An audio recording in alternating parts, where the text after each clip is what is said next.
భయపడతా ఉంటారు. మీరు ఒక్కసారి చెప్పండి. మీరు నిజంగా వద్దు అనుకుంటే తెలంగాణలో అసెంబ్లీలో ఎవరైతే తిడుతున్నారో మీరు తీర్మానం పెట్టండి. పవన్ కళ్యాణ్ అనేవాడికి ఇక్కడ పర్మిషన్ లేదు, రాకూడదని పెట్టండి పర్మిషన్. సంతోషం నాకు. దాన్ని ఎలా పెడతారు నేను కూడా చూస్తాను దాన్ని. మేము 1200 మంది ఉద్యమకారులు ఎంతమంది చనిపోయారో నాకు తెలుసు. 12 సంవత్సరాలు 1200 మంది ఉద్యమకారులు పైగా చనిపోతే వాళ్ళ మీద గౌరవార్థం నేను ఎప్పుడు ఒక్క మాట మాట్లాడాలి తెలంగాణ. ఒక్క మాట. అంత ఇష్టం నాకు తెలంగాణ. కానీ మీరు కూర్చోబెట్టి నా ప్రేమను కనుక మీరు శంకిస్తే నేను ఇప్పుడు దాకా నిర్ణయించుకోలే.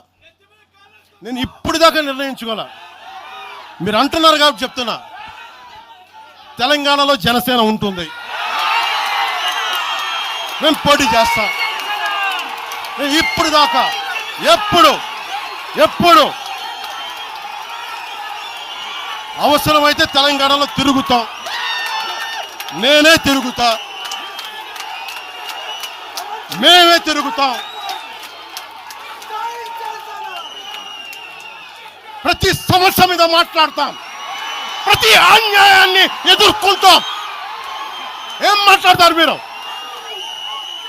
ఇది తెలంగాణ భారతదేశంలో అంతర్భాగం, మర్చిపోకండి. తెలంగాణ నా దేశం అంతర్భాగం తెలంగాణ. మీరు కూర్చోబెట్టి బెదిరించి రాకూడదు ఏంటో అవన్నీ భరిస్తాం. చాలా దశాబ్దం పైగా భరించాం. దీనికి చర్మాంకం పలుకుతాం మేము. తెలంగాణ ఎవరైతే వ్యతిరేకించారో వాళ్ళందరూ పదవుల్లో కూర్చున్నారు. ఈరోజు కూర్చోబెట్టి తెలంగాణను ఎవరైతే వ్యతిరేకించారో వాళ్ళు ఎమ్మెల్యేలు అయ్యారు. ఒక్క మాట మాట్లాడలా. కిక్కురు మనకుండా కూర్చున్న 12 సంవత్సరాలు. మా నాయకుల్ని పేరు పేరుని అడగండి, ఒక్కొక్కరిని అడగండి, ఇంటర్వ్యూలు తీసుకోండి. ఏ రోజునా సరే నేను వాళ్ళని ప్రోత్సహించాను అడగండి.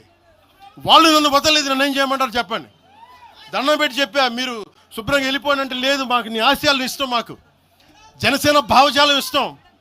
ఉన్న మహేందర్ కానీ, రాజలింగం గారు కానీ, ఉన్న ప్రతి ఒక్కరు పేరు పేరున, శంకర్ కానీ, పేరు పేరున ప్రతి తెలంగాణ జిల్లాలో నాయకులందరూ యువరాజ్యం నుంచి ఉండిపోయారు.